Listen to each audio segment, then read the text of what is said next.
So a friend of mine, he's starting a business with some of his friends. This is a funny story. They were really excited about starting the business, and then one of the guys accidentally invited me. And like, although I was happy to join whatever they're planning, right? I also knew deep down, I don't know if I'm really a part of this because like I kind of don't like. It's kind of cool, and I'll chip in and help, but I'm really not in the way they are.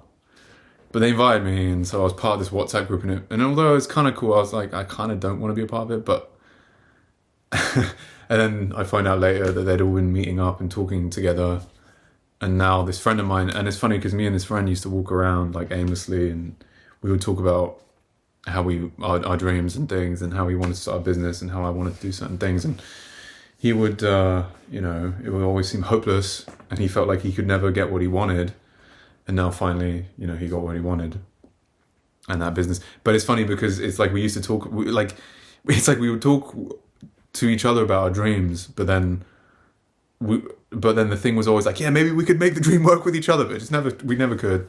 And then, like we could work together on something basically, right? And he kept poking me, and I'm venting straight up now about like how annoying my friend can be, as much as I love him. But he would just be so like, yeah, come on, it's your fault that like we can't work together. And I was like, dude, like we're not meant to work together. Like I could see clearly that like there was some kind of reason why we couldn't work together for whatever reason. Like it just didn't feel right or something. Like I could tell, but he was very like, no, we're supposed to work. And I'm like, okay, like, but yeah, anyway, like he's now gonna he's starting a business, which is something that he's always wanted to do, and we'd been talking about for years. And he felt like he couldn't. It felt so out of reach to him. He tried to start a business, but he felt like he didn't have the courage to. And now he's met this chef and whatever. They're just making a business. This group of people, which I happened to meet, and they invited me to it. One of them invited me, but then they just kind of like no one had the balls to tell me I wasn't in, even though I don't care that much. Because although it's kind of cool and I want to help, I'm not really, it's not really my thing.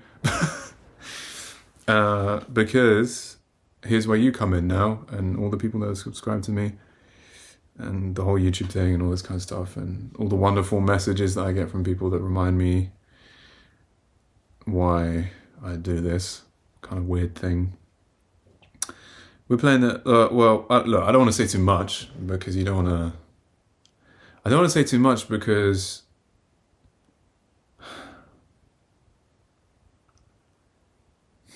I don't know. I feel like it cheapens it slightly to say too much, but I'll just say this. We're playing the long game. And, we're playing the long game. That's the strategy that we're doing. Because we're not sacrificing quality for quantity, or I'm trying to not do that anymore. Because I had the time and the chance to make all the mistakes that I've made, with the YouTube videos that I made where, I didn't wear any, I was naked and I walked to central London and all these kind of weird things that I did to like push myself or make content. Whereas now I feel like I don't want to do that.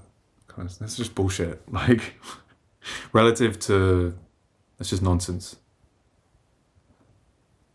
This is the thing. Like, I can't force this channel into a serious direction. Like, it will. Like, I'll have more powerful things to say when they're meant to be said, and when the time's right. But yeah, we're not in the phase previously where, I was going kind of crazy and just being like, blah. But we're also not at the building stage yet either, because my friend is at the building stage of whatever thing he has always wanted to do, and that's really interesting and cool for him. But when I look at my life, I'm like, no, I think I'm still, or like if I am at the building stage, it's just different. It's like different life, it's because I want different things. Like what, like to be honest, like the reason why I didn't really care that much that they like invited me and then like de-invited me to their thing was mainly because like it, I mean, dude, you know what, fuck it.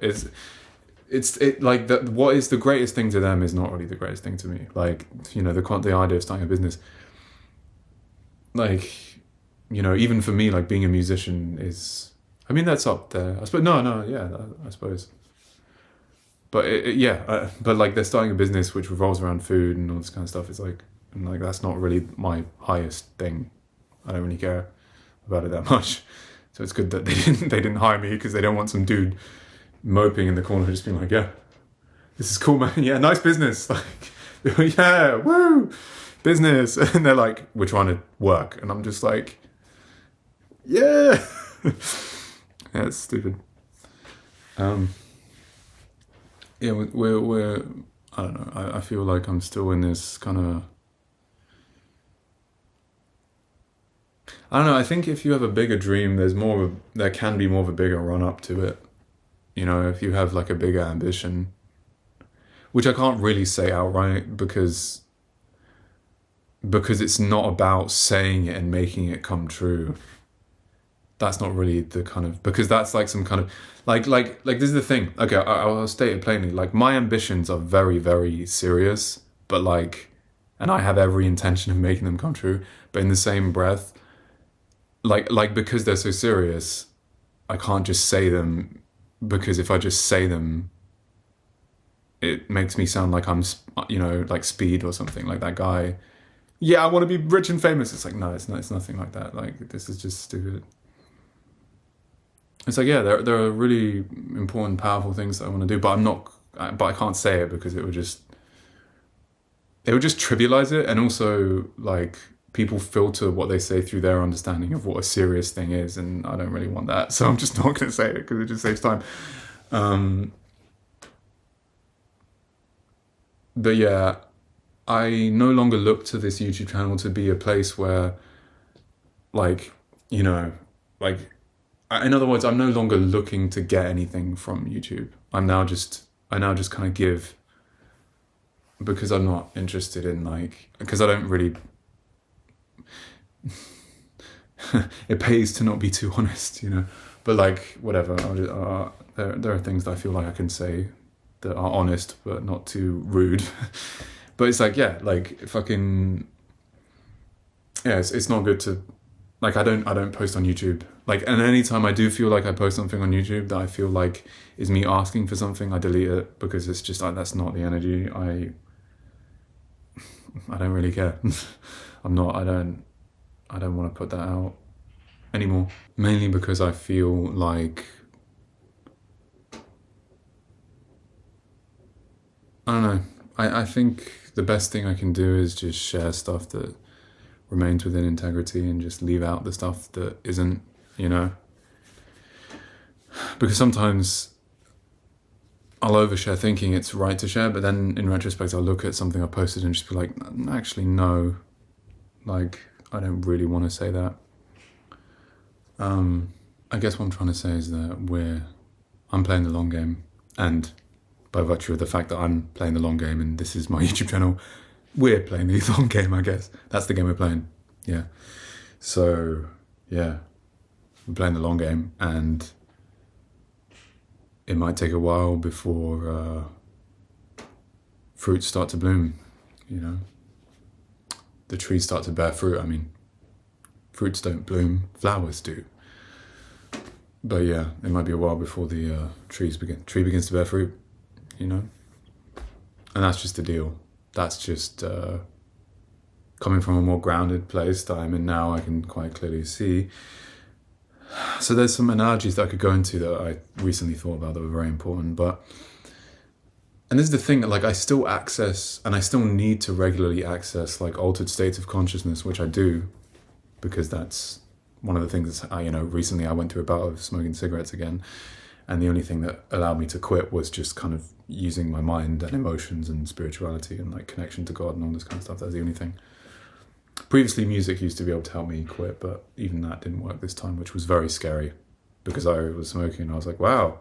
I even bought a guitar again and I was playing and I was like, I still feel like smoking. So then I found some other way to quit. But anyway, the point is that basically when I was wilding out, you know, when I was wilding out and, like, being really crazy in the early days, it was messed up because, like, I felt amazing, but I was going at 100 miles an hour, and the revelations I was seeing were, like, highly inspiring things for me to move toward and go forth toward. But I was moving too quickly, and it's almost like I'd reached this kind of peak state, even though I might have seemed a bit crazy or scared, or it seemed a bit intense, but it was like I reached the top of this mountain, and I got a view of what could be, and it changed my life. Like, I don't know how many of you remember like my channel before, like a few years ago, when I was going through the breakups and I was acting really strange and crazy, but like that was kind of a life-changing thing, because I was redefining what I even thought I could be, or who I thought I could be as a person.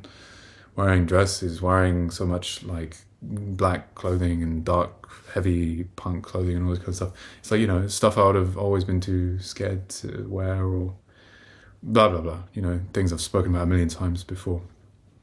But basically they were just, and as well, this isn't just, it's not even that. It's like, you know, it wasn't just my fashion sense improved. It's like my music started becoming more like the music that someone who would dress the way I was dressed would make. So it's like I didn't just start wearing clothes that looked more like crazy and edgy. Like my music became more crazy and edgy, which is what I always wanted. You know, I make music that I like now.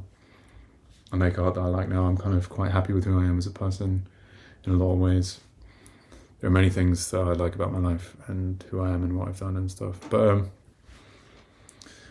yeah, that was kind of like this mountaintop experience. And now I have more stability. And the thing is, yeah, there's nothing wrong with being on that mountaintop. But what upset me was that I was in this place, in this reality, you know.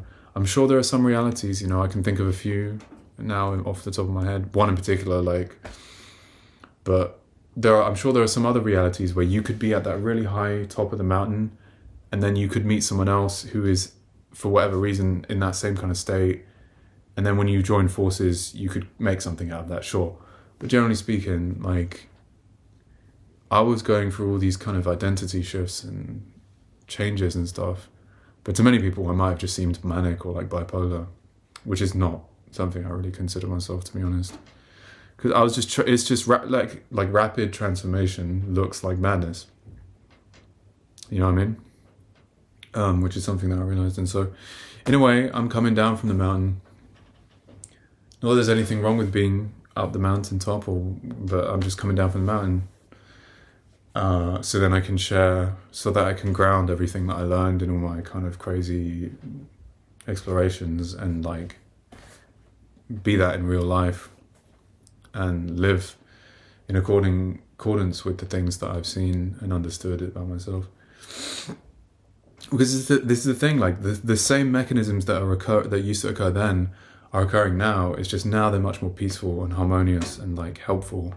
Whereas like back then they were very painful and very extreme. And I was just getting back into using my imagination again.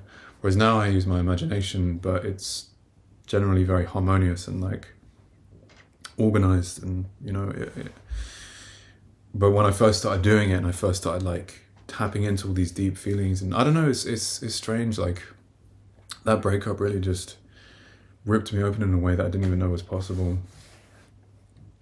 And that's what, like, when I started posting loads of videos of myself and like tearing everything down, that's what caused that.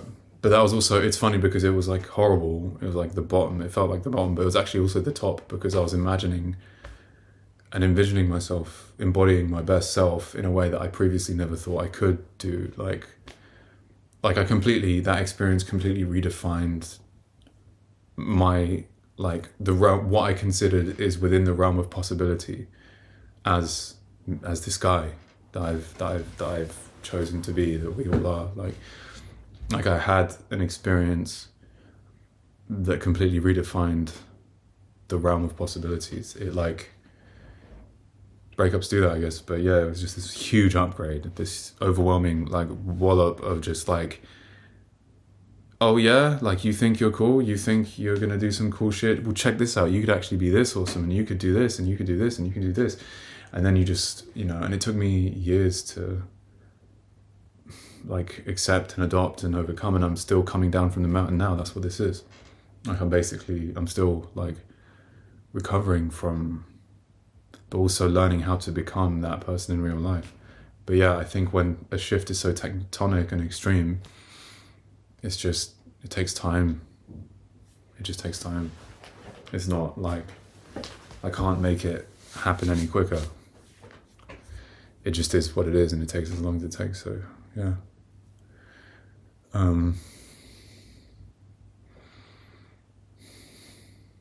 You know, these are all things that I did discuss in my old videos, but I think honestly, I think people just thought I was too. I think a lot of people just thought I was crazy or like was on some bullshit. I don't even know, man. Like like I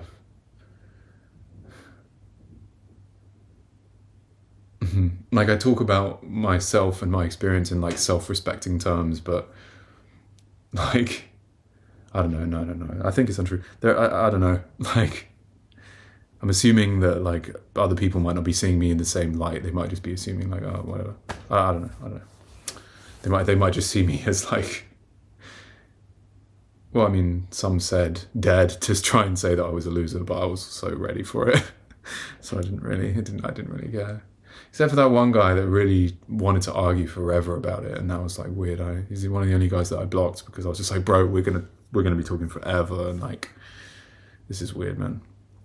And as well, I think he was like, he liked me at one point. Like he actually not in that way, but just like he just liked my content at one point. But then like he turned on me, and then we just had these stupid arguments.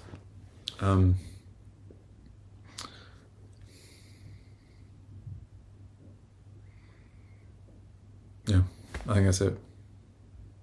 I don't even know if I might post this. I might not. I don't know. I don't know how important it is. Bye.